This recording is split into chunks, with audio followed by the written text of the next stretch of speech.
गौर साहब ये बताइएगा कि आज समात हुई, बहुत इंपॉर्टेंट समात थी, पूरी कौम की नज़रें आज की समात को लेकर थी, लेकिन आज अहम तरीन रिमार्क्स देने के बाद आपको क्या लग रहा है, ये मामलात किस जानिब जाते हुए दिखाई दे रहे हैं, और जो इस वक्त सियासी टेम्परेचर है इन समातों के बाद कुछ कूल डाउन हो सकता है?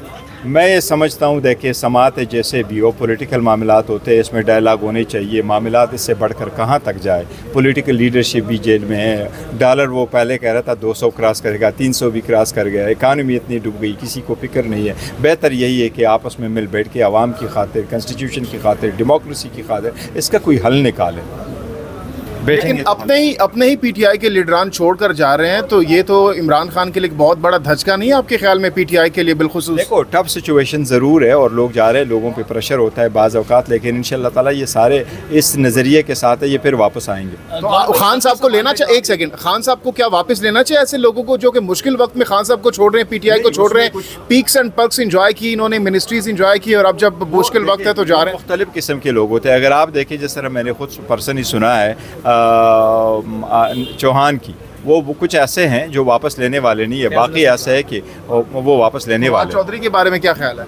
मैं कहता हूँ इंशाल्लाह हमारे साथ है, हमारे साथ ही ज्वाइन करेंगे। अच्छा, आज के समात में अहम तरीन रिमार्क्स क्या दिए गए जो आप हमारे साथ शेयर करना चाहेंगे, जिसकी वजह से आपको लग रहा है कि चीज़ें बेहतरी की जानिब जा सकती हैं? देखो, चीफ जस्टिस साहब सारे साहिबान जो है वो एक बात की तरफ ज़रूर करते हैं कि हम डिटर्मिन्ड है to find out a solution, और वो कहते हैं हमें बताएं कि सोल्यूशन इलेक्शन अगर होने हैं तो वो उनका एक ही वो ज़िक्र है, और वो ये ज़िक्र है कि हुकूमत अगर हो सकती है तो सिर्फ इलेक्टेड रिप्रेजेंटेटिव की हो सकती है। क्या मुस्तकबिल देख रहे हैं पीटीआई का? इंशाल्लाह बहुत बेहतरीन। इलेक्शन जब भी हुए पीटीआई जीतेगी। जब सर्वे हो गए, मैं आपसे रिक्वेस्ट करूंगा एक सर्वे तो कर ले। लेकिन खान साहब खुद कह रहे हैं कि मैं पीछे हट जाऊंगा अगर मुझे मुतमईन कर लिया जाता है। तो अगर मुतमईन कर लिया जाता है तो खान साहब जो कहते थे मैं कभी भी आखिरी दम तक लड़ूंगा, तो क्या वो अब पीछे हट सकता है अगर उनको कन्विंस किया जाए? किस चीज़ से पीछे हटेंगे? उन्होंने कहा जो मैं जद्दोजहद कर रहा हूँ हकीकी आज़ादी। नहीं, हकीकी आज़ादी में देखो ना, हकीकी आज़ादी का मतलब क्या है कि एक आईन कानून की बालादस्ती है ना, वही मांग रहे हैं और यही में हम बिलीव कर रहे हैं। आज की समात के हवाले से बात करें, बड़ा लंबा केस ये प्रोलॉन्ग होता जा रहा है, और क्या नज़रसानी अपील में इतने लंबे दलाइल होने चाहिए? बेसिकली ये केस है कि इलेक्शन कमीशन का, और इलेक्शन कमीशन ने जो केस फाइल किया है, मेरे हिसाब से ये शायद फर्स्ट टाइम है कि इलेक्शन कमीशन ने कभी सुप्रीम कोर्ट के किसी डिसीजन के ख़िलाफ़ रिव्यू फाइल की है।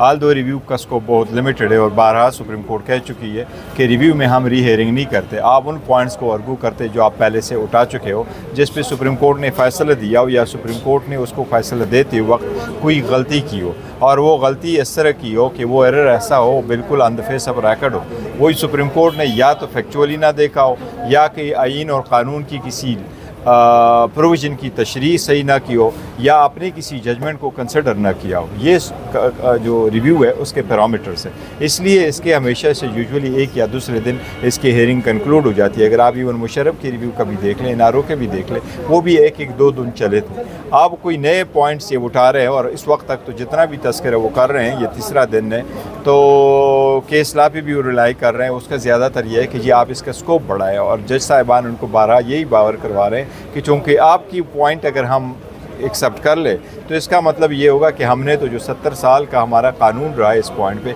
उसको तो रीराइट करना पड़ेगा। और बारहा सुप्रीम कोर्ट के जज साहिबान ने आपके सामने उनको रिमाइंड करवाया है कि आप ये बताएं, आपकी तो दो ही मारूजात थी। वो पहले ये कि हमें सिक्योरिटी नहीं है और हमें फ़ंड नहीं मिल रहे हैं, अगर ये मिलते तो हम आपके लिए इलेक्शन करवा देते। अब इलेक्शन ना करवा कर के अभी आप हमें कह रहे हैं कि जी नहीं, ये इलेक्शन हमारी ज़िम्मेदारी है, ये इलेक्शन एक ही तारीख पे होने चाहिए, ये तो हो नहीं सकते, तो ये आपने कभी किया नहीं। लेकिन अब उम्मीद है नेक्स्ट वीक में इंशाल्लाह ताला ये कंक्लूड हो जाएंगे। सर, अभी ये जो इलेक्शन कमीशन की जानिब से एक और बात की गई है कि एक दिन इंतखाबात होने थे, ये पहले नहीं प्ली ली गई, लेकिन कोर्ट इसको सुन रही है, तो नज़रसानी केस में ऐसी प्ली जो पहले नहीं ली जाए उसे कोर्ट सुने, तो किसे कैसे देखते हैं? वो देखिए, अभी फर्स्ट टाइम उन्होंने एक पॉइंट लिया हुआ, सो कोर्ट सुन रही है। Most of the time supreme court some time इस तरह सुन भी लेती है, लेकिन ये एक बात ज़रूर है, जज साहिबान ने उसको नोट किया है कि अगर आपकी वर्शन को हम ले लें, इसकी कोई कानूनी और आईनी बुनियाद नहीं नज़र आ रही। अगर हम आपकी ये पॉइंट एक्सेप्ट कर ले कि इलेक्शन एक दिन में होने चाहिए,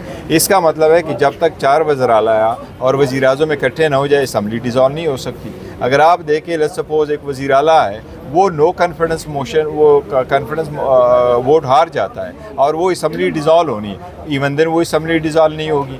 کیونکہ باقی اسمبلیاں ڈیزالو نہیں ہو رہی تو وہ اسمبلی کیئر ٹیکر چلائے گی پھر، کیونکہ الیکشن ایک دن ہونے اور جب تک الیکشن ایک دن ہو اور اس کے لیے کیئر ٹیکر سیٹ اپ نہ بناؤ تو وہ کہہ رہے ہیں۔ اب دوسری ایمپسز ان کا سب سے زیادہ ہے کہ یہ دیکھو پرانے قوانین ہیں، اس میں ایک کیئر ٹیکر سیٹ اپ کا ذکر ہوا ہے اور وہی سپریم کورٹ کہہ رہی کہ آپ کا پوائنٹ ٹھیک ہوتا ہے اس کیئر ٹیکر سیٹ اپ پہ، لیکن 18ویں ترمیم کے بعد ایک نیا پروویژن ڈالا گیا آئین میں اور کیئر ٹیکر سیٹ اپ کا پروویژن اب کنسٹیٹیوشن کا حصہ ہے، لہٰذا اس کی ضرورت ہی نہیں ہے۔ لیکن سپریم کورٹ دیکھیے اس اے فائنل کورٹ ہے، سم ٹائم سپریم کورٹ سن لیتی ہے تاکہ اس کی تشنگی نہ رہے کہ ہم نے کوئی لیگل پوائنٹ تھا اس کو کنسیڈر نہیں کیا گیا، لیکن امید ہے نیکسٹ ویک کا کنکلوڈ ہوگا۔ سر وہ توہین عدالت والا کیس نہیں لگایا جا رہا جو اسی معاملے میں دائر کیا گیا، اس کی کیا وجہ؟ توہین عدالت کا کیس لگ جانا چاہیے اور لگ جائے گا، لیکن سپریم کورٹ کا ایک طریقہ کار ہمیشہ سے رہا ہے جب تک آپ کی ریویو پینڈنگ ہو سپریم کورٹ یوزولی توہین عدالت کا کیس نہیں لگا دیتی۔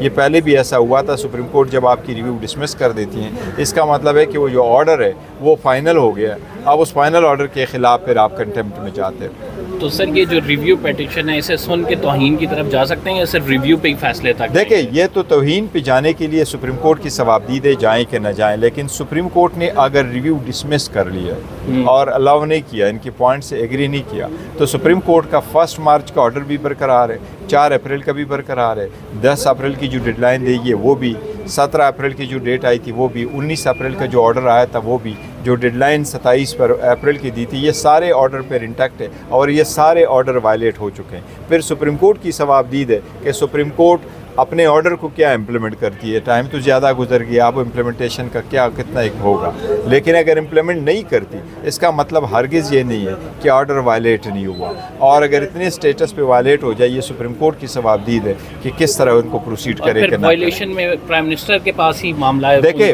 پہلے بھی سپریم کورٹ کے یہی طریقہ کار رہا ہے کہ سپریم کورٹ خود رجسٹرار کو ڈائریکٹ کرتی ہے کہ کنٹیمپٹ کا آرڈر، کنٹیمپٹ کی فائل آپ موو کر لیں۔ یوسف رضا گیلانی کی کیس میں بھی کورٹ نے امپلیمنٹیشن کے وقت پہ اپنی فائل سیٹ اپ کر کے نوٹس ایشو کروائے تھے، یہ سپریم کورٹ ہی کرے گی۔ سر القادر ٹرسٹ کیس میں جو آپ اسے لیڈ بھی کر رہے ہیں، عمران خان صاحب پہ جو کیس بنتا ہے، نیب نے اس کا جواب آپ لوگوں کی جانب سے جواب جمع کرایا تھا، بالکل مسترد کر دیا ہے، کیس کو آگے لے کے چل رہے ہیں، انویسٹیگیشنز میں پوچھا ہے تو عمران خان نے بالکل کہا ہے کہ وہ ڈاکومنٹس جو ہیں وہ ان کی کابینہ نے سائن کیے تھے۔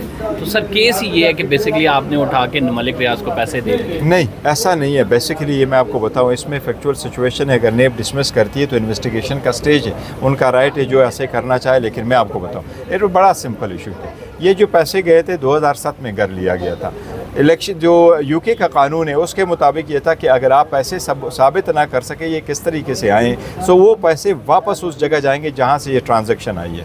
انہوں نے یہی صرف اتنے حد تک کیا تھا کہ آپ ٹرانزیکشن کو آگے ریورس کر لیں، اس میں یہ نہیں لکھا ہوا تھا کہ یہ پیسے اسٹیٹ آف پاکستان کو جائیں گے، یہاں کنفیوژن ہے۔ لوگ سمجھتے یہ پیسے اسٹیٹ آف پاکستان کو جانے تھے اور اس کے مطابق وہ اسٹیٹ آف پاکستان کو نہیں جانے تھے، وہ اس اکاؤنٹ سے جہاں سے جن کی اکاؤنٹ تھے اس میں پاکستان میں جانے تھے، پاکستان کنٹری میں جانے نہ کہ یہ۔ تو سر ایک رقم جو اللیگلی این سی اے یہ کہہ رہا ہے کہ وہ یہاں سے منی لانڈرنگ کر کے گئی ہے، تو پاکستان میں اگر آنے تھے تو اسٹیٹ آف پاکستان کے پاس جانے چاہیے، ملک ریاض کے پاس کیوں گئے؟ دو چیزیں میں آپ کو بتاؤں، اگر وہ پیسے اسٹیٹ آف پاکستان میں آ گئے تو این سی اے کی کوئی فائنڈنگ نہیں ہے کہ یہ اللیگل منی اور منی لانڈرنگ ہے، وہ سول سٹیج پہ ختم ہو گیا تھا، کرمنل سٹیج انکوائری اسٹیشن پہ گیا نہیں تھا، یہی لوگ ان کی کنفیوژن۔ نو یور اسٹانس اس کے وہ ملک ریاض کے پیسے تھے جو انہیں واپس دے، جو ملک ریاض ہی کے پیسے تھے اور اس کو پیسے واپس ملے اور پیسے سپریم کورٹ کے اکاؤنٹ میں آئے۔ اب ایک دو چیزیں، اگر سپریم کورٹ سمجھتی ہے یا سرکار موجودہ حکومت سمجھتی ہے کہ ہمارا یہ کلیم بنتا ہے، یہ کلیم ڈالے، ثابت کرے یہ پیسے ان کے، یہ پیسے وہاں سے لے لے،